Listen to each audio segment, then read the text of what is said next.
Benius Petrus Peter Lengkong, kelahiran Rangkang, Kabupaten Bengkayang, Provinsi Kalimantan Barat tanggal 12 Desember tahun 1946, dikenal sebagai pekerja seni pahat, patung dan ukir ornamen suku Dayak Bakatik. Kepiawaiannya di dalam seni pahat menghantarkan Petrus panggilan akrabnya sebagai penerima Anugerah Kebudayaan 2013. Kategori Pelestari dan Pengembang Warisan Budaya Kementerian Pendidikan dan Kebudayaan. Kemahiran Petrus di bidangnya menghantarnya bisa berkeliling ke sejumlah negara untuk memperkenalkan karya seninya. Petrus telah memproduksi 37 patung berbagai model dari kayu sejak 1985. Kemudian 14 lukisan, sehingga memperoleh 14 penghargaan. Tapi tidak banyak yang tahu kalau Petrus sebagai salah satu pelaku sejarah operasi penumpasan pasukan gerilya rakyat Sarawak (PGRS) di sepanjang perbatasan Provinsi Kalimantan Barat dan negara bagian Sarawak. Federasi Malaysia sedianya adalah paramiliter warga Sarawak yang dilatih Tentara Nasional Indonesia selama konfrontasi dengan kepentingan Inggris di Sabah dan Sarawak tahun 1964 sampai tahun 1965. Indonesia, Malaysia rujuk tanggal 11 Agustus tahun 1966. Sebagian besar anggota PGRS yang tidak mau menyerahkan diri ditumpas secara militer oleh Indonesia dan Malaysia di sepanjang perbatasan. Saat operasi penumpasan, pihak Batalion Infanteri 642 Kapuas menggelar operasi intelijen, sehingga banyak sekali anggota PGRS warga Malaysia ketakutan dan memilih menyerahkan diri, kata Petrus. Dalam operasi intelijen, Petrus bertindak sebagai tokoh sentral.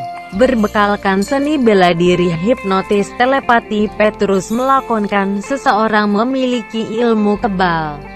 Karena ditikam pisau tajam dan atau dilindas kendaraan berat tetap bisa selamat, tanpa cedera sedikitpun. Saat seni bela diri telepati diperankan Petrus, ternyata ditonton sejumlah anggota PGRS warga Malaysia yang sengaja menyusup di tengah ratusan kerumunan warga. Kemudian dari mulut ke mulut di kalangan anggota PGRS mengaku takut berhadapan dengan TNI. Berkat kepiawaian Petrus memainkan seni bela diri telepati. Karena diklaim punya ilmu kebal yang tidak bisa dilawan. Saking takutnya, ada salah satu pentolan PGRS mengirim surat kepada anggotanya untuk sebaiknya menyerahkan diri kalau sudah memasuki wilayah Indonesia, karena bisa menjadi korban kesaktian TNI. Tahun 1971, ada 100 orang anggota PGRS ditangkap di Badau, Lunci dan Acung. Misalnya, saat ditangkap TNI di perbatasan Desa Badaut, Kecamatan Badaut, Kabupaten Kapuas Hulu, Provinsi Kalimantan Barat tahun 1971, mengaku memilih menyerahkan diri karena ketakutan melihat kesaktian yang saya pertunjukkan di depan halayak ramai. Diungkapkan Petrus, dalam pertempuran, operasi intelijen menjadi sangat penting, baik untuk mengetahui kekuatan musuh maupun meruntuhkan moral musuh. Permainan seni bela diri hipnotis telepati merupakan salah satu teknik operasi intelijen yang dalam pelaksanaannya murah meriah.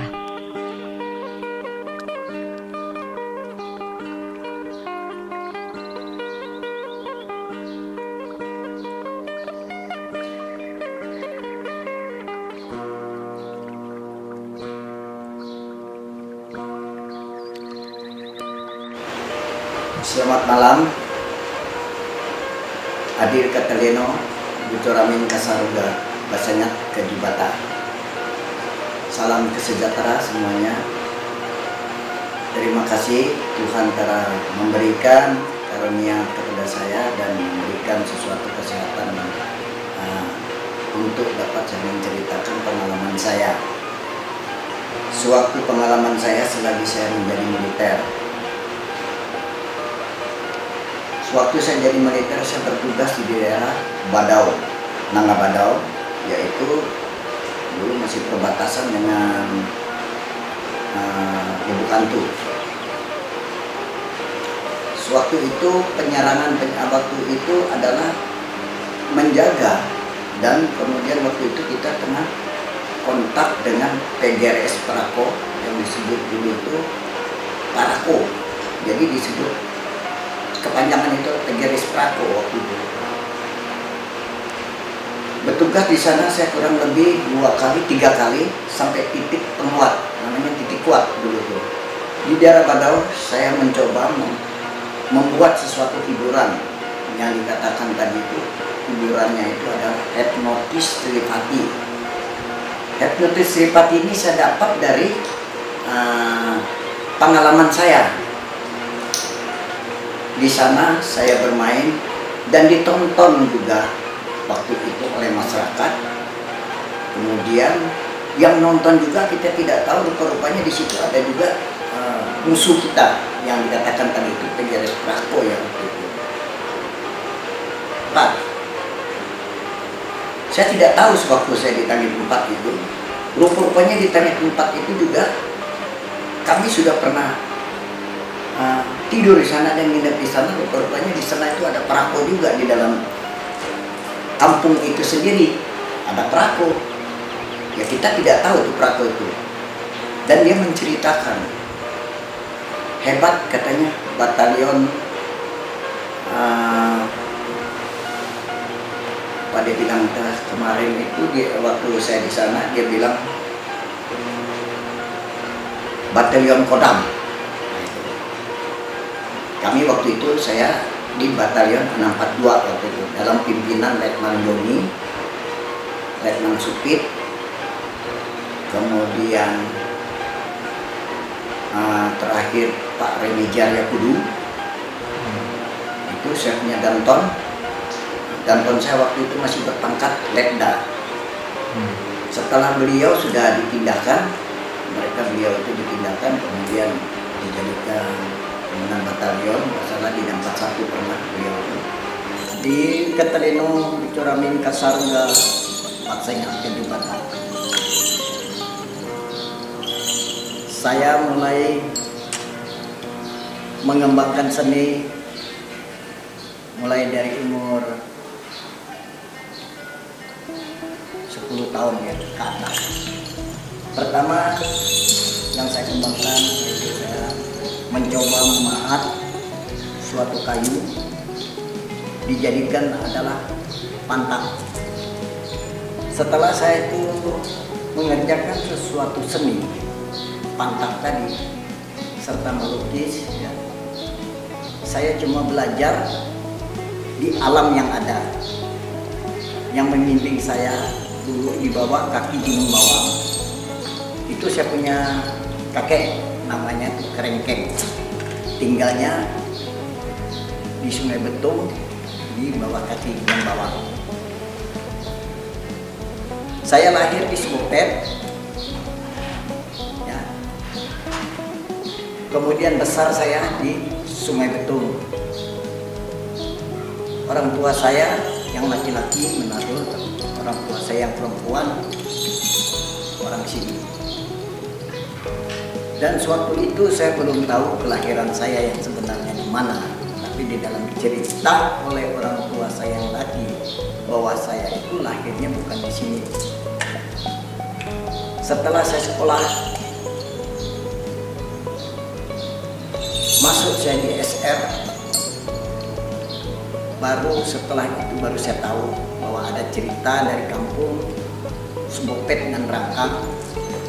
Saya lahirnya itu adalah di kampung sana. Saya minta tunjukkan, waktu itu orang tua saya sudah meninggal.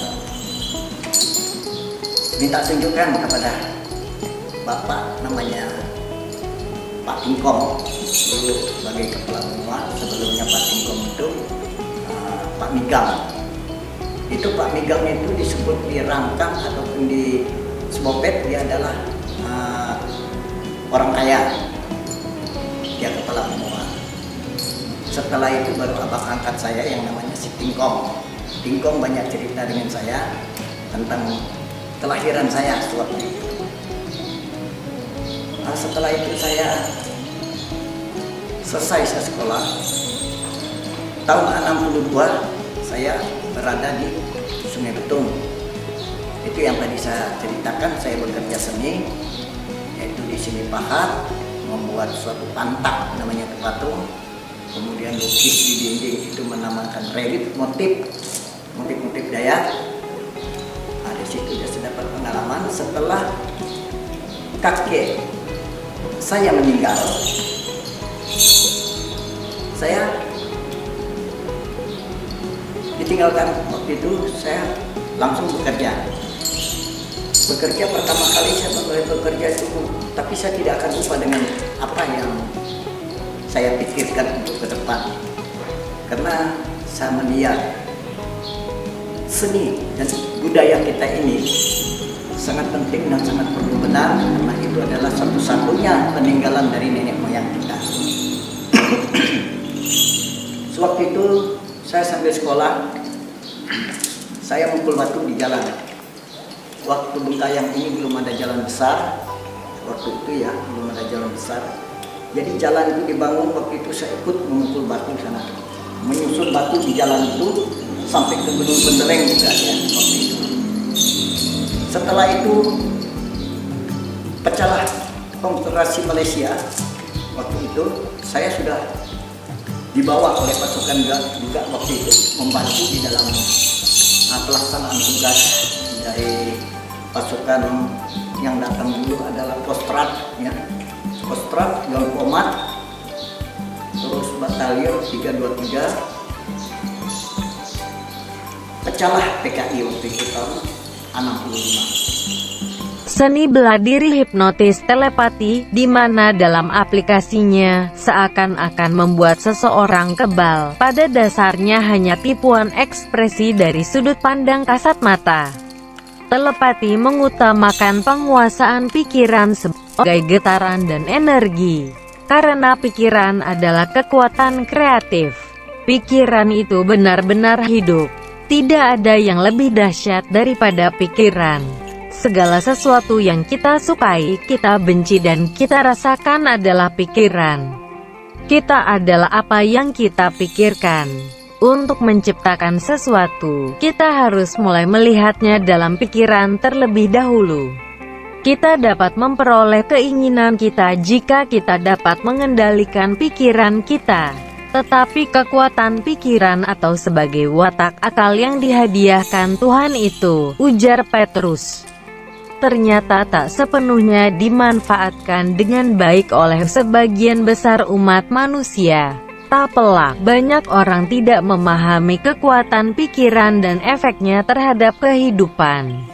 Padahal, kalau kekuatan pikiran itu dikelola dengan baik dan kemudian diselaraskan dengan jiwa yang dibimbing oleh daya ilahi, maka tak mustahil setiap apa yang diinginkan manusia bisa diwujudkan.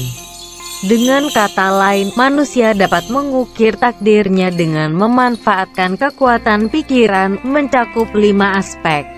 5 aturan pikiran yang telah dipelajari dari kebijaksanaan kuno para maestro dan dari pengalamannya sendiri selama lebih dari 2 dasawarsa sebagai penasehat spiritual untuk membantu kita mendapatkan apa yang aturan ini lebih mudah diikuti jika terlebih dahulu kita memahami pikiran dan sadar akan kekuatan yang hebat ketika pikiran kita dibimbing oleh daya ilahi.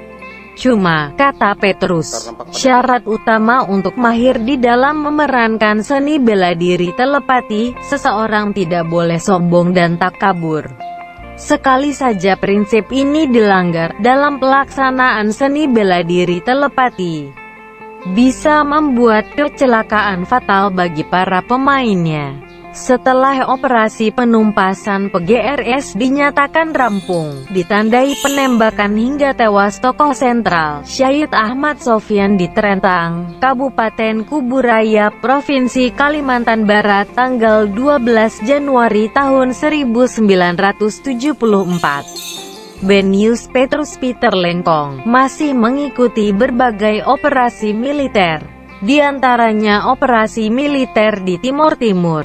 Awal Petrus masuk TNI terbilang unik. Sejak usia remaja, Petrus dikenal memiliki pergaulan luas, sehingga dikenal dan disenangi banyak orang. Petrus disenangi karena kepiawaiannya di dalam melakukan teknik bela diri telepati. Usai melakukan aksi seni bela diri hipnotis telepati di Bengkayang, Petrus tiba-tiba dijemput anggota Komando Daerah Militer Kodam 12 Tanjung Pura dan dibawa ke Rindam di Pasir Panjang, Singkawang. Di sini, tanpa ujung pangkal, Petrus dan bersama ratusan pemuda lainnya diinstruksikan mengikuti pendidikan militer dan setelah lulus ditempatkan di Yonif 642 Kapuas bermarkas di Sintang. Petrus pensiun dengan pangkat Kopral Kepala tahun 1994 pada usia 52 tahun.